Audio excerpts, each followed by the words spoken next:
Welcome Morning. to the webinar on Be and Stay in Compliance with Occupational Health and Safety Requirements. We are doing this in partnership with ORHMA.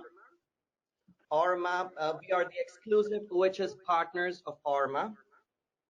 Today we have Fatima Finnegan with us. Fatima is the Director of Corporate Marketing and Business Development for ORHMA. Fatima will be talking a bit about what we'll be presenting today and putting everything into context. Without any further ado, let me transfer the phone over to Fatima. Fatima, it's all yours. Thank you, Adi. Good morning, everyone, and thank you for taking your time this morning to join us with the Ontario Restaurant, Hotel and Motel Association. You're all members to us, and we thank you for your time for our 1-hour presentation this morning on health. We at ORHMA have been overwhelmed with inquiries and asks from you, our members, to focus on health and safety. We've been asked to hold you and walk you through compliance and requirements. And we have done our due diligence and have gone out to market. And we have exclusively signed a partnership agreement with 4S Consulting as our exclusive health and safety partner for our 11,000 members in Ontario. We've taken the time today to focus on health and safety, on your due diligence, and as a follow-up to today's 1-hour webinar, we'll be recording today's session so that you could share it with your other properties and as follow-up for your notes.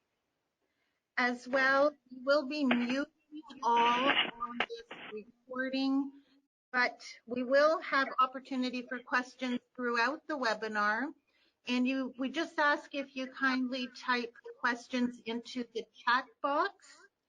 And we have dedicated 15 to 20 minutes at the end for your inquiry. As a follow-up as well, we will be emailing each and every one of you with a link to the recording, as well as the questions and answers that have been. Yeah. And we will be given an opportunity to communicate with you on what your restrictions are for your dedicated business. I do want to take the opportunity to introduce Sobi Raghunathan, who is a senior compliance specialist here at 4S Consulting, and we're delighted to have her today to walk us through compliance and due diligence when it comes to health and safety. So thank you all again for your time. And Sobi, welcome and thank you. Thank you, Fatima. And good morning to all of you. Well, thank you for giving me the opportunity to spend the next 30 to 40 minutes going over some of the legal compliance for workplace health and safety. To give you a little bit of a background about 4S and what we do and who we are. I'm one of the senior compliance specialists. I have been working in the field for the last 20 years at various different roles in health and safety. I did my degree from Verizon about 20 years ago. Since then, I worked with the Ministry of Labor for a short time, then went into private sector and been with 4S Consulting Services for the last 15 years. Helping clients to implement a sustainable health and safety programs that are specifically designed for the organizations. Every organization have their own culture and their challenges, and what we do is we work with you to give you the solution that would work for your organization. So I'm also an auditor for various different programs, such as CORE in the construction industry, ISO 45000, which is safety management system audits. So just to give you a little bit of a history with my experience. So today we are going to be actually covering just a brief on who we are, who is 4S, why ORHMA is working with us. And why we want to give a very specific solution for all my members. mandatory compliance requirements in Ontario. So there are specific requirements, and I'm sure most of you are aware of it, but I'm going to go over the details. And we'll also touch on some of the trends. So these are some of the data that we gathered from WSIB on OHS trends in Ontario. Then focusing on what is due diligence. I mean, this term is very widely used in health and safety in the industry. I just want to touch on what is due diligence and, why it's crucial. How can you prove due diligence? Then we are going to be focusing more on how FORES is going to support ORHMA members. What are some of our special offers for ORHMA members? And then we want to also talk about some of the challenges that your industry is facing and what are some of the possible solutions that we are going to be working with the members as part of ORHMA solution. And then WSIB Safety Excellence Program. I'm sure all of you are hearing some info about the Excellence Program, which is around the corner. So I'm going to be spending some time briefly explaining about the Safety Excellence Program and inviting you to come and learn more on that, how the rebates are going to work. And that's pretty much what we have for this morning. So who are we? At FORES, we help Canadian employers develop, implement, and maintain a sustainable health and safety program and work with you to establish a health and safety culture. That is our focus for each and every client that we are working with. Most of the time, we start off with consulting. With consulting, some of you may have a pretty good program in place. Some of you may be starting off with the program. Some of you may be at the beginning stage just delivering the required training. The best way to start off is do a gap analysis, find out where you are, and then go into details of what you need to have in place. That's part of consulting. We do offer training, so there are three major pillars to our services: consulting, training, and online management system. Training is mandatory for some of the things that you do need to comply to, which I'll cover in the next coming up slides. We are ministry-approved training providers for Joint Health and Safety Committee and Working at Heights. Those are the two training that needs approval from the ministry to provide training for the industry. So we are ministry-approved training providers, and we are one of the two that have online blended learning approval from the ministry as well. So we do offer a lot of training online as well as in-class specific trainings too, and public training sessions are available across the province.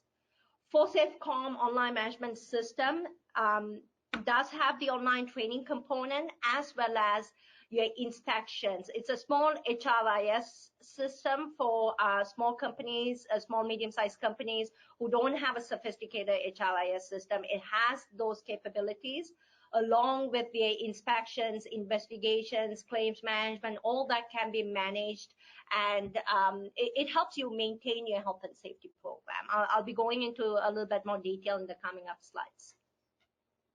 So mandatory compliance requirement in Ontario. I'm sure most of you do know the Green Book, the Occupational Health and Safety Act, speaks about the employer's responsibilities in Section 25 and 26 of the Act.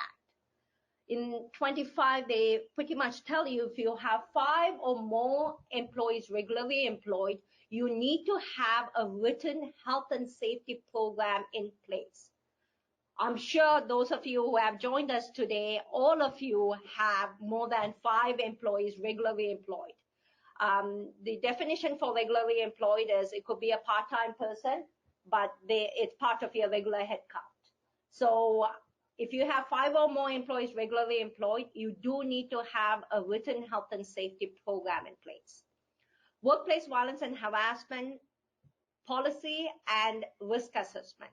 This is one of the new requirements that came into effect in the last 3 to 4 years ago.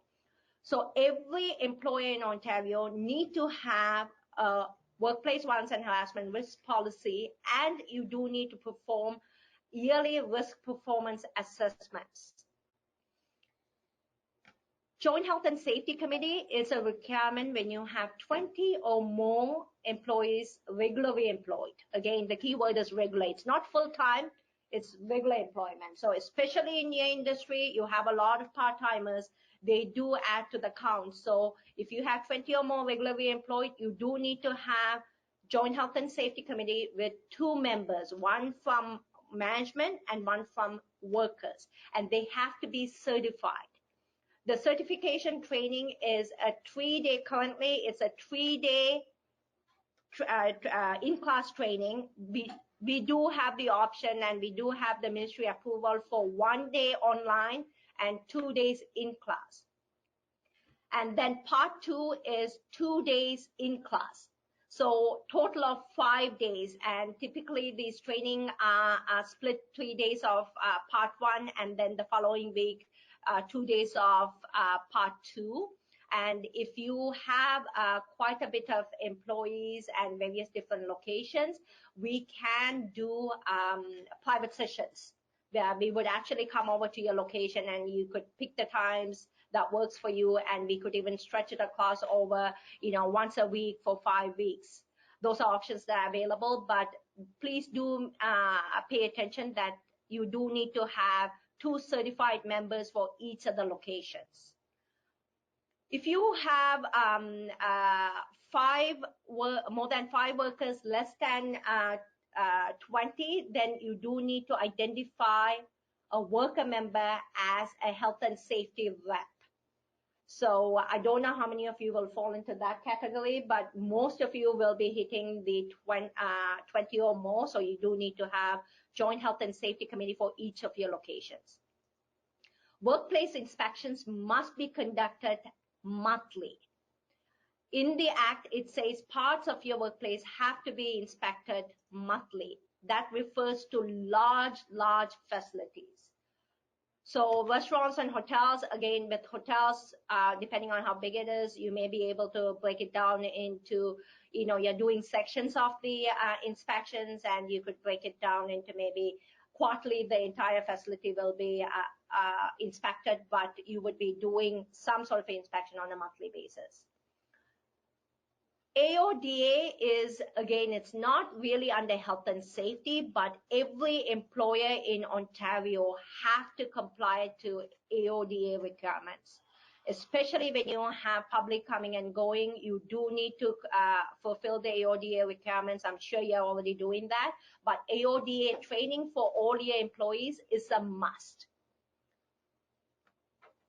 Then Workplace Hazardous Material and Information System, WSIB 2015.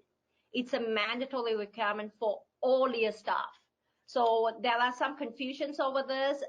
All your employees have to be trained on WSIB on a yearly basis. When we talk about yearly basis, it's not having a full set of, 4 hours or 2 hours training sessions, but you do need to review WSIB on a yearly basis. We do have some of the solutions, how we are going to be actually giving you solutions for some of these requirements as an online training.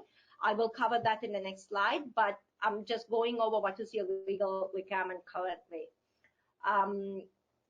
Employee awareness training. This is the new regulation that got introduced a few years back based on Regulation 297, subsection 13. You need to make sure all your employees have the employee awareness training. And the last thing is Workplace Violence and Harassment Bill 168 made some amendments last year to include the sexual harassment piece. That came into effect last year. All your staff have to be trained. A lot of confusions around training. A lot of people have a policy or a procedure and they say that we review the policy or the procedure, but go back and ask yourself, would that suffice as a training?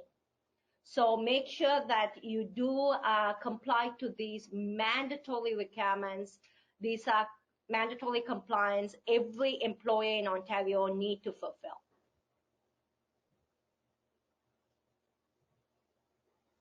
So let's spend the next couple of minutes looking at some of the trends. Again, these data was collected from WSIB. If you look at 2018, allowed lost time claims by industry sector. Service sector, which all of you fall under the category of service sector, is 33%, which is a large percentage that's been contributing to lost time claims in the industry. Most of these injuries that was allowed came from sprains and strains. So 47% of them were from sprains and strains. And out of that, 18% was overextension and lower back. So these are some of the things that what we are seeing as trends in the service industry, along with all the other industries.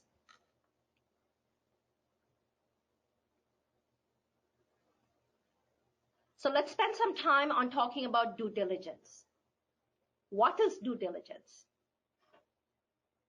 Due diligence, the simple thing that you can do for due diligence is confirm that you are doing everything reasonable under the circumstance to protect your employees. It is a crucial legal defense, and you do need to have proof of compliance. You cannot just say, yes, I'm doing everything reasonable, and I believe I'm doing everything reasonable. But if you don't have the proof, it's not something that can be assumed. It has to be communicated, it has to be reviewed, documented, monitored, and managed. This goes back to you having a health and safety program and you making sure your program is kept alive. That's the key thing. A lot of companies we deal with always says, well, we have a health and safety manual. And you could go to any internet and, you could go to all these great softwares where you could download all kind of policies and procedures. Is it going to help you with your legal compliance? Legal compliance means you do need to identify your hazards.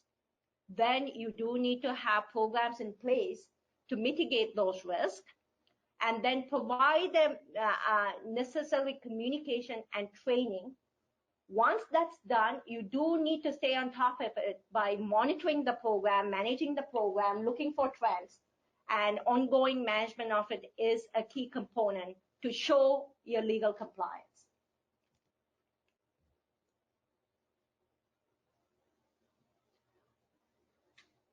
Why due diligence is crucial? I mean, if you go to Ministry of Labor's website, they are publishing all the companies that are being fined.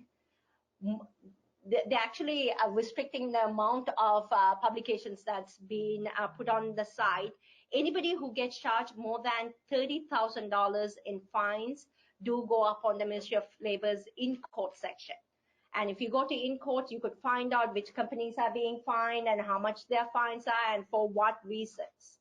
So I'm sure all of you heard this. They have increased the personal liabilities and the fines in the Occupational Health and Safety Act. It used to be $25,000 per offense for individuals. Now it has been increased to $100,000 per offense. And the corporation's fine have pretty much quadrupled. It used to be $500,000 maximum per offense. Now it's 1.5. So it's quite a jump. From a criminal liability, I'm sure all of you heard the reference to Bill C-45.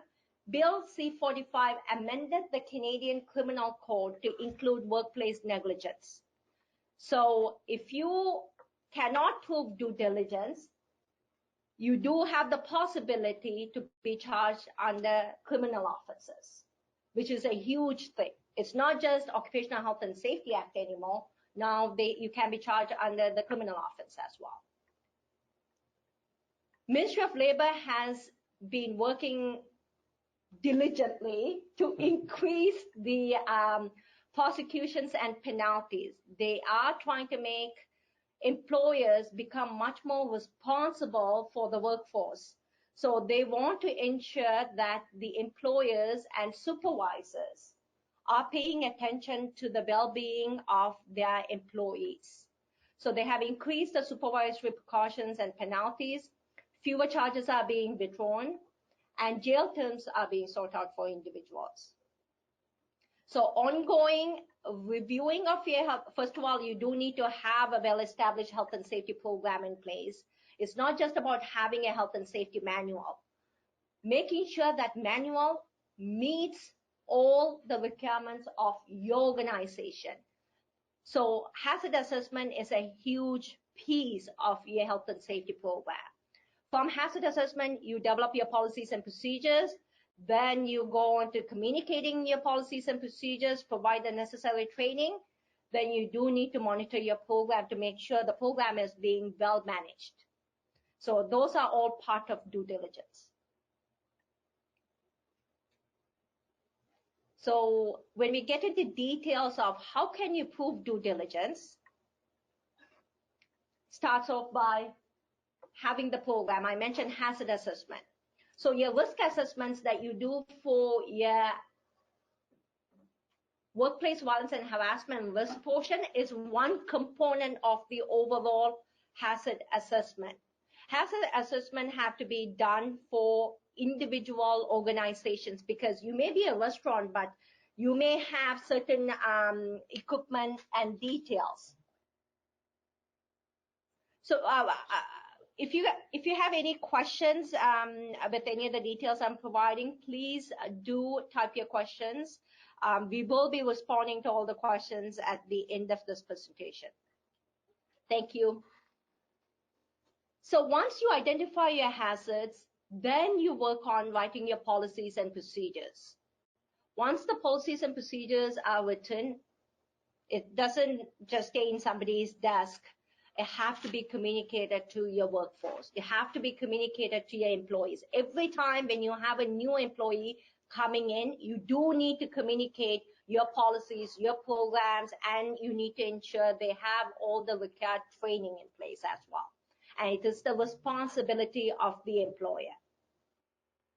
Audit helps you ensure that it gives you guidance or a direction as to how well your program is being managed. It's a great due diligence document. I would encourage all of you to maybe budget for doing a gap analysis. The key thing to keep in mind about audits and gap analysis, I mean, you could call it gap analysis, you could call it audit, it's the same thing, but the whole purpose of doing a gap analysis is to identify opportunities of improvements and then ways on how we are going to improve your program, then come up with your continuous improvement plan. You do need to make sure that whoever is doing the gap analysis is well aware of all the compliance requirements, and bias do not get in the way. That's a huge thing. A lot of times I have been into places where they do their own gap analysis and they assume that they have covered everything, but it's based on your understanding and your assumption of what you know of your program. So do invest the time and money to reach out and get professionals to actually give you an unbiased opinion of where you are with your program. This is something, again, based on the size and nature of the industry, and especially you guys are in high risk, I would recommend doing it for large organizations once a year, and for small to medium-sized organizations, 18 months to every 24 months, I would highly recommend you doing a gap analysis or a compliance review. Inspections and monitoring is ongoing. Once the program is in place, you do need to make sure your monthly workplace inspections are happening, your corrective actions, whatever you identified in your inspections, do get corrected. Those are some of the things do make a big difference when it comes to if you have a critical injury. These are things that the Ministry of Labor will be looking at. A lot of times, many places I go to, they say, well, we have the Ministry of Labor here, and the inspector came and he was happy with what we are doing, and he gave us a couple of orders, but we complied with, therefore, everything is great, everything is peachy, we are in compliance. Please do not assume that, because Ministry of Labor is not going to give you a critique of your entire program. They may be doing blitz, they may be doing spot inspections, or they are addressing a particular complaint. They are not looking at your entire program. The time that they will be looking at your entire program is when you had a situation, a harassment situation or a critical injury. Then they come and look at your program and its entire detail. So at that time, it's too late for you to prove due diligence. That's why you do need to maintain a pretty robust program, and you need to stay on top of things. When they do come to look at your program, they do pay attention to, are you complying to regular inspections? Anything that's identified as opportunity for improvements or corrective actions, are they being addressed in a timely manner? How are you keeping up with that? Accident investigations, are you doing those to the detail that it needs to? I mean, a lot of times we do accident investigation to fill out the WSIB form, but we haven't really paid attention to what is the root cause, why we are doing the accident investigation. It is to identify what went wrong so that we can establish how we are going to minimize the chances of reoccurrence in the future. Training is ongoing. A lot of places I go to, they say, well, we provided training, and the employees who have been with us for 3 or 5 years, we did the training 5 years ago, therefore it's good. No. Training have to be ongoing, depending on the responsibilities. Every new employee coming in have to go to orientation program, and you do need to have records of these orientation programs. So you do need to cover your specific emergency response plans and, the particular hazards, how they address certain situations. And you do need to ensure that they comply to the 4 mandatory training, which is WMS, employee awareness, workplace violence and harassment, and AODA. Those are the 4 mandatory stuff. Over and above this, anything that's hazard specific, you do need to make sure that you are giving them the necessary training and the directions for them to do the job safely.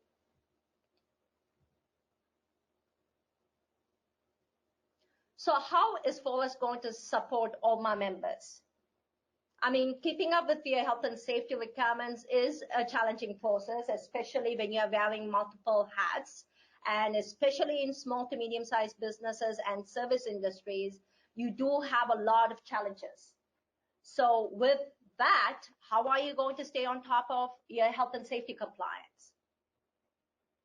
The reason why ORHMA have chosen Forest is because of some of our solutions that we are giving to our clients. With the online multiple language training programs that we have available, it's going to help you comply to mandatory requirements. Along with that, the online management system that we have, the ForSafeCom, is going to assist you to stay on top of your legal obligations for doing your inspections. Whatever is identified in your inspections, you do need to correct it. And it's going to help you, alert you, your to-do list, what's identified in your locations. Are they being addressed in a timely manner? With your accident investigations, when you do your accident investigations, are you identifying corrective actions, preventive measures? Are they being communicated? Are they being closed off? Those are some of the things that the ForSafeCom is going to help you maintain. And over and above that, it's going to create a dashboard where senior management can actually review the training compliance piece of it. How many new hires you have had, how much of training was given to them, how many hours they have spent on training, was inspections done every month. So somebody in HR or GM who oversees health and safety, it will make their life easy by overseeing the whole component rather than them chasing paper trail. It's going to be in a web-based online solution that you could log in anytime from anywhere and stay on top of what you have been doing for your health and safety compliance. So we help you with developing your health and safety program, starting off with doing the risk assessment, hazard assessment, then help you create a health and safety program that is specifically designed for your organization. Then we help you, give you the tools. That's what I mentioned. It could be online training to get started, and then the ForSafe Calm system to keep your program alive. The key thing is keeping your program alive. We work with you to bring you into compliance. Then we give you all the solutions and systems in place so that you could stay in compliance and keep your health and safety program alive. Online training is an easier and simpler way for you to maintain your compliance with the basic stuff. Mentoring, we do with these services. We are on call, so if you do need any help or guidance, if you had a major incident, please give us a call. As partners, we will give you the guidance that's needed. And ongoing support with audits as well is it's something, it's going to be an ongoing working relationship. So through consulting, online systems, and training. So some of the training have to be done in class, such as your certification training. We do have a lot of public training sessions that happens, and I'm sure Fatima sends all these alerts and information on where these sessions are happening so that you could register for them and make sure that you are in compliance, because at any given time you do need to have 2 certified JHSE reps. And it's about sustaining your OHS program with the whole model.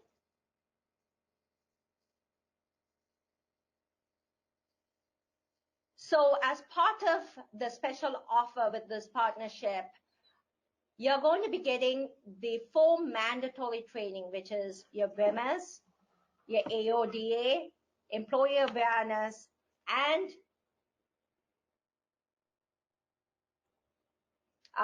workplace violence and harassment for a bundled price. This is the best price that you would ever find in the market. This is something that ORHMA really wanted to give it to all their members as an advantage, and to ensure that you are complying to mandatory requirements.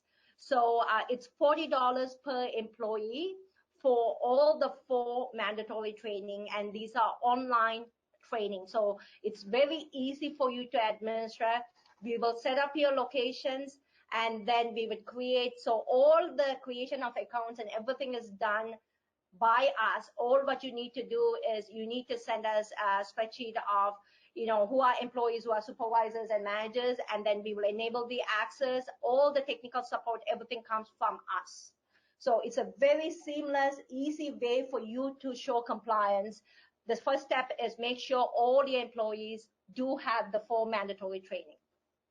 The other special offer, again, this is the best possible price that you would find in the market, is $750 per participant for part 1 and part 2 combined for JHSC.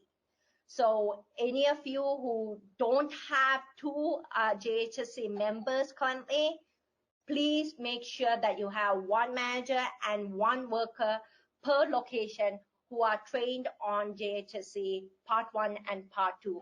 We do have quite a bit of training sessions that are happening across Ontario, and those informations are available on the website. So when you go into the ORHMA page, you do get the special offers, because if you go to our regular site, then you get the full price. But if you go into the ORHMA site or our website and click on ORHMA members, then you get the special offers. So do make sure that you are compliant to the 4 mandatory courses and the Joint Health and Safety Committee. Over and above this, any help you need with developing your health and safety program or making improvements to your program, we are here to assist you with that. Let's move on to safety training transferability. This is a huge challenge I believe your industry is facing. The turnover in the industry is high. A lot of people come and leave. It's a revolving door. But as employers, you are required to ensure that they have the mandatory training available. They have taken the training. If they don't have proof of the training, then you need to make sure that you deliver the training to them. That is your responsibility. You cannot assume the worker has the training. You need to confirm that they have the training.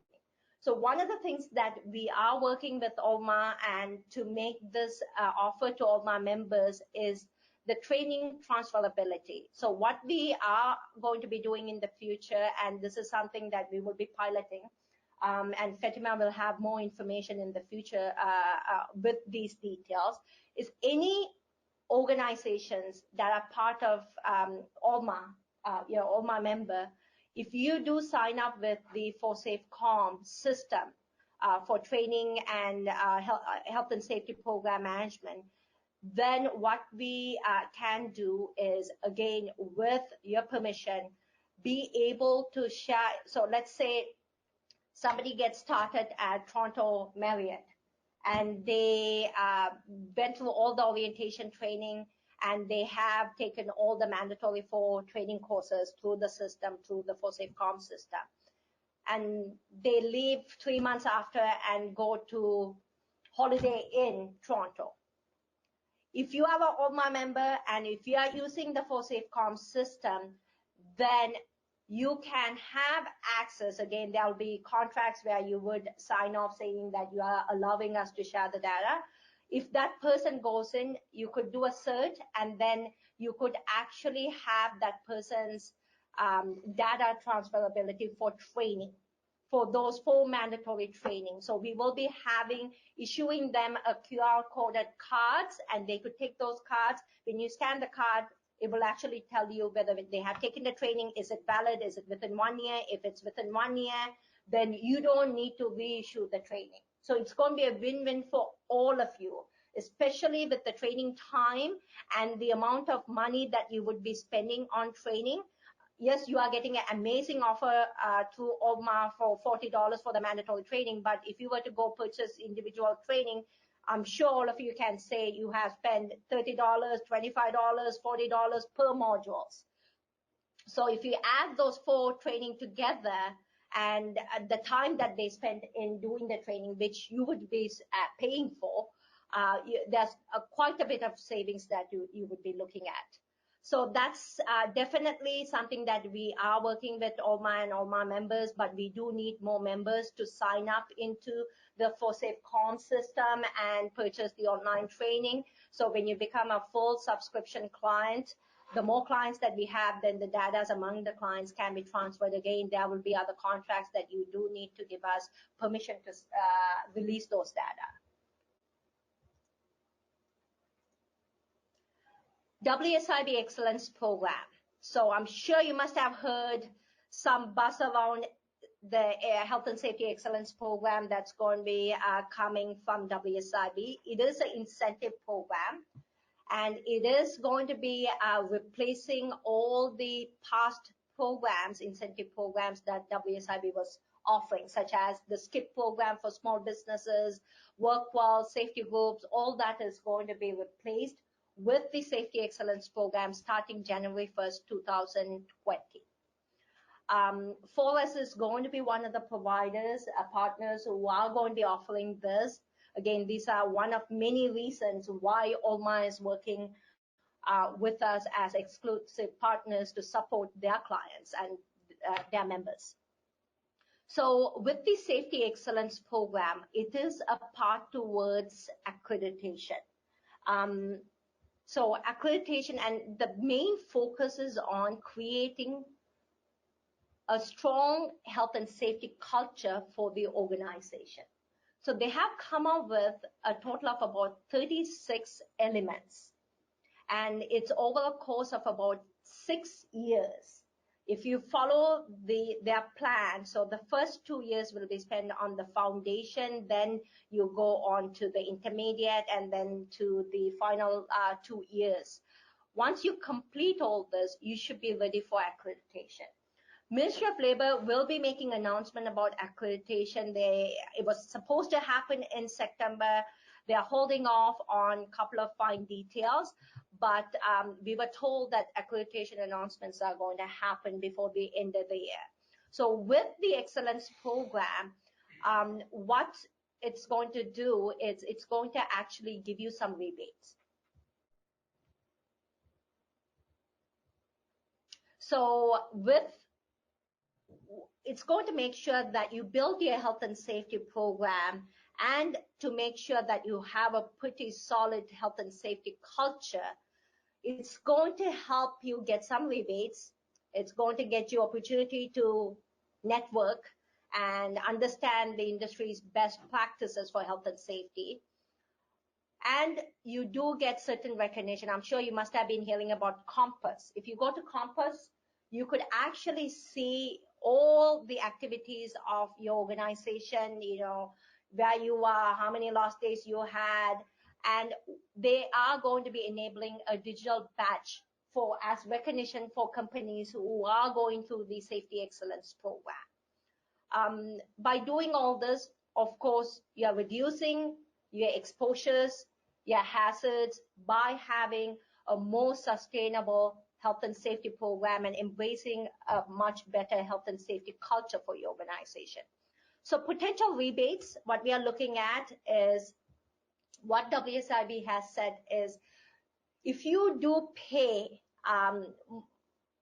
it's a percentage of rebate. So you're looking at about $1,000 per topic, especially in your industry. You would fall onto this category where you would pay, get a minimum of $1,000 per topic or up to 75% of your premiums.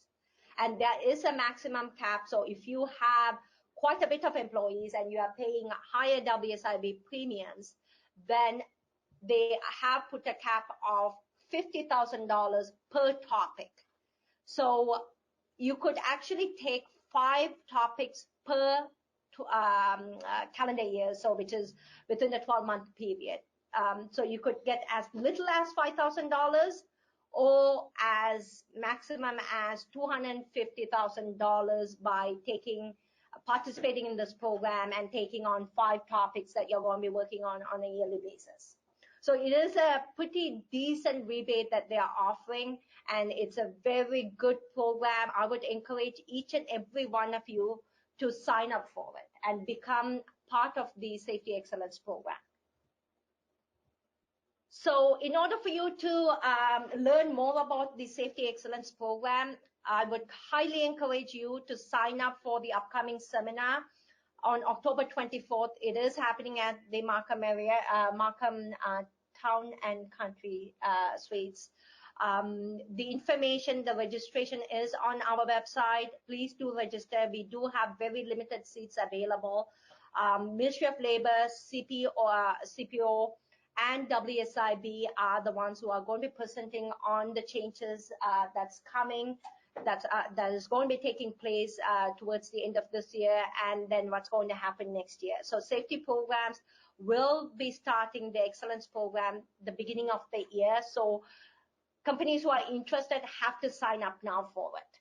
So come learn what you need to do, the details of the program, and then sign up, because we are going to be running a ORHMA small medium-sized business safety excellence program for ORHMA members. So do take advantage of that.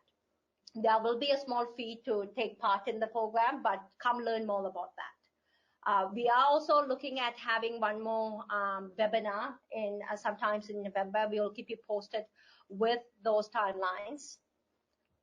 So that pretty much takes us to the end of the presentation. Do you have any questions or concerns? I'm sure there are some of you who may have posted the questions, but we'll open up for questions right now.